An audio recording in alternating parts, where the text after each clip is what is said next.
Can you hear me?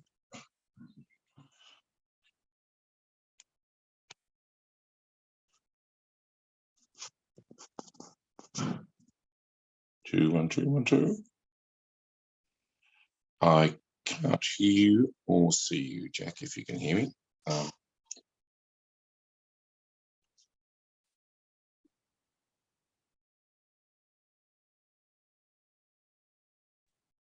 Okay.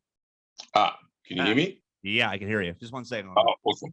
No worries. Okay. So, Michael, thanks so much for taking time to speak with me this afternoon, your time. Really appreciate it. And for a great event. I mean, Australian Bee Gees. My goodness. You guys are coming to the Savoy Theatre in my neck of the woods in October. Yes, looking forward to that.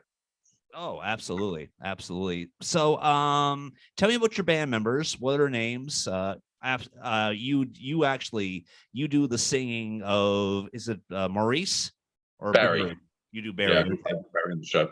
Yes, well, we have multiple lineups of the show. I'm in Las Vegas at the moment. The touring guys who will be up your way later on this year, they're actually in Canada at the moment on tour. We've got we have a varied sort of lineup, so it just depends on who's going out that time. We rotate sort of about 3 or 4 different casts, 3 based here in the US and 1 based in Australia, and we rotate them through touring duties. And in the Excalibur, we're resident at the Excalibur here in Las Vegas. Yeah, it's a full 5-piece band. We have Matt Baldoni playing Barry Gibb in the show at the moment, and Jeff Salentano playing Morris. And I'm just trying to think of who's going to be there in October. It's a little bit hard to sort of predict that far ahead, sort of thing. Yeah, like I said, it's a full 5-piece band, and really looking forward to getting back into touring again, because it's something we've missed.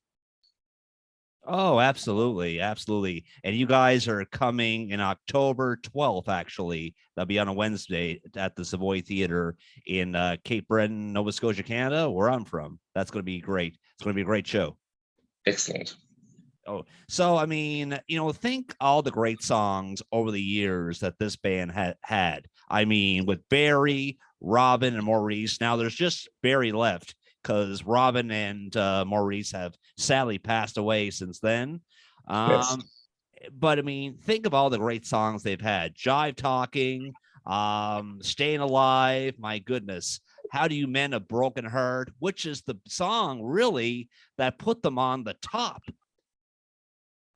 That's right. I mean, they'd been in the US, that's for sure. I mean, they had a lot of success early on in the UK, and in Australia and parts of Europe, and some minor success in the, probably top 40. It's not that minor really when you think about it, in the US before that. And then they sort of had a little bit of a hiatus there for a while. Robin went and did his solo thing for, I think, a little bit over a year, and Barry and Morris sort of kept the Bee Gees name going.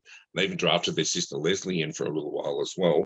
And then when Robin came back, when they first got back together again, they wrote two songs that day. The first session together was "How Can You Mend a Broken Heart" and "Lonely Days," which are pretty sort of self-explanatory if you read the lyrics in the context of what they were doing. And that was their first 2 US #1s, which is pretty impressive. When they first got back together again, they wrote on the same day, probably the same session, two songs that became their first 2 US #1s. And "How Can You Mend a Broken Heart" was the first one. Pretty impressive. Oh, yeah, and a fantastic movie, thanks to the Bee Gees, was made in '77, Staying Alive, of course. Yes, Saturday Night Fever. Yeah, that's right. And I think that sort of kicked them into a whole different stratosphere, and and it was a different direction for them.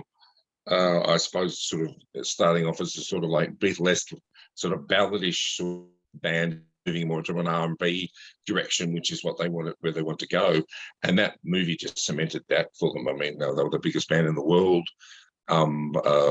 because of that movie. And I think there was something phenomenal. They had 5 singles in the US top 10 at the same time, and nobody's ever been able to do that since, I think, or before.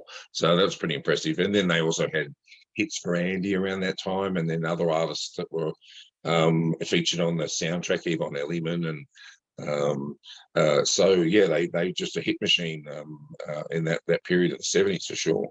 Oh, absolutely. Songs like Gotta Get a Message to You, my goodness, Let There Be Love, I mean, all these songs, are, are great memories of this great, amazing band that started, believe it or not, in 1958. And that's the same year their younger brother, Andy, was born. So a lot of people think that when they first started out, that Andy would have been in the band with them. No, Andy did not come until later, as you know, and I'm sure I'm not telling you anything that's not been brought to your attention. Or, being a tribute artist of this great band, of course, all that stuff, because but what can I say? Their music, even in the 2000s, when the year 2000 came out, they were still performing. It's like, whoa. That's right. Well, that they came out with Still Waters. Just that was just sort of they had a little bit of period there in the 90s where they sort of hadn't really made a lot of records and done a lot of touring, and then Still Waters really sort of just I think that revived them. That was the year I think they also did the One Night Only concert in MGM, and that was so successful. It was a little bit of a comeback, if you like, sort of thing, as they'd made many in their career. But yeah, it's a whole. If you think about, because we look at the show, we've been doing the show 26 years. Wow. So to us, the music and the songs are like a catalog of songs, and we always think the way we approach the show is okay, what would the Bee Gees do if they went out on tour? What would they put together as a show if they were still doing a show in 2022? So that's the way we approach the catalog music sort of thing. So it's not we don't do just 60s or just 70s. We're not or just the songs they wrote for other people in the 80s, which are a lot of hits as well. And then you've got the later part of their career where they had Still Waters, and they had some great songs on Still Waters. We did Do Alone and a little bit of Closer in a medley, and This Is Where I Come in. That was in 2001, I think. And so yeah, right up until just before before Morris died, they were still doing some amazing things and coming out with new music. So, and you're right, 58, they think they did their first recording in 1959 in Brisbane, Australia, and so they spanned 6-7 decades. I mean, it's incredible when you think about their longevity. Oh, it's just absolutely phenomenal. It's just absolutely phenomenal. This band was just absolutely phenomenal. Bands like that and other bands, which I'm not going to mention during this interview because I want to stick to the tribute to this great band, the Bee Gees. It's amazing. And I have to say, I heard your promotion video, and what can I say? I was hooked. It's like, whoa. My goodness, to basically sound like a band that's been around since the 70s, that is absolutely amazing. And my hat goes off to you and your band members. Magnificent job. Well, thanks. But it's really important to us, and it was from the start, that if we were going to do this, we were going to do it properly, and we were going to try and get the look. We wanted people to feel that they're at a Bee Gees concert, so the look is important to us. So we have multiple lineups, and we're always getting new talent into the show as the show's expanding, and we're getting back from back into some more solid touring. And that we really have a high standard of trying to find great musicians who are really good to work with and are really talented, and also have the look and the essence of it, and the character. So it's a character role for us to recreate that sort of the feeling of watching the Bee Gees on stage. Suspending your disbelief for the show, so you feel like you're at a Bee Gees. Because it takes it to a new level rather than just playing the songs reasonably well. Any cover band can turn up and do a good job of that. The songs are brilliant. You do, You Should Be Dancing, Staying Alive, Night Fever, any of those songs, people are going to they're going to sing along, they're going to party, and they're going to dance.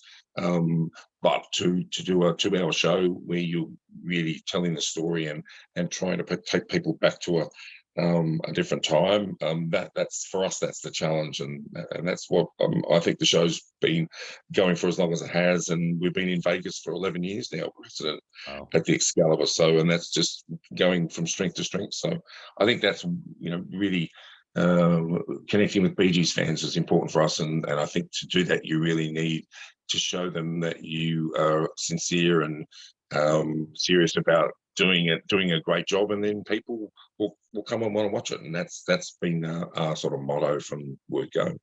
Well, that's absolutely, once again, that is absolutely amazing, and it's going to be there's no doubt in my mind that this is going to be a great tribute to one of the best bands that ever landed on the face of this earth. Yeah, and I think it's that sort of that sort of really desire for us to make it a really good show. I mean, we do just the Vegas lineup. We do 326 shows a year, 6 nights a week. Yeah, no weeks off. We have the odd night off, like Super Bowl and New Year's Eve we have off because you can't get to the Strip. But then our touring shows are going out there, and we have a touring show in Australia which does like anywhere from 50 to 100 shows a year in Australia and Southeast Asia. The US touring lineup, which does again like anywhere from 50 to 100 depending on how busy it is, and all around the world really. And we're doing a lot of work in Canada with these tours had been put off. We were supposed to do them in 2020, and they kept getting put off. And as you know, with the borders closing and COVID, etc. So we're really just ramping back up again and doing them now. But yeah, the company does anywhere from 300 to 500 shows a year. Wow. So it's a very sort of to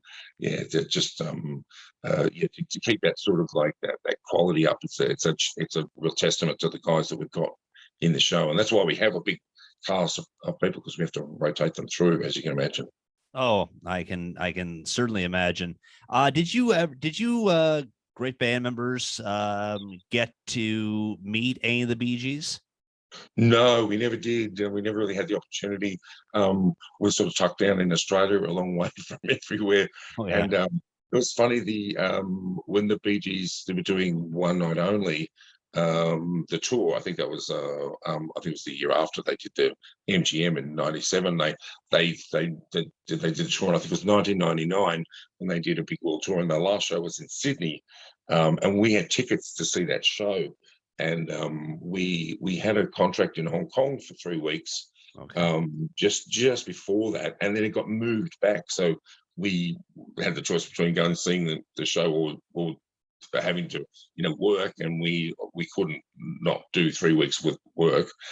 So we missed out on seeing the Bee Gees at that Sydney concert. We thought we'll get another chance to see them, and we never did. So we never really got to see the Bee Gees live or meet them, so it was a real shame. Wow. I mean, it would have been cool. What can I say? It would have been. We regret it now, but we sort of musicians living sort of like week to week, pay to pay. We had no choice sort of thing, but we do regret not being able to see them. It's one of those things. I hear you on that one. So Australian Bee Gees coming to the Savoy Theatre on October 12th of this year, 2022. Michael, thanks so much for taking time to speak with me this afternoon. I really appreciate it. All the best to you, and let's keep this thing going on honoring this great band. We will, and thank you for your time, Jack. Cheers. Cheers. Bye.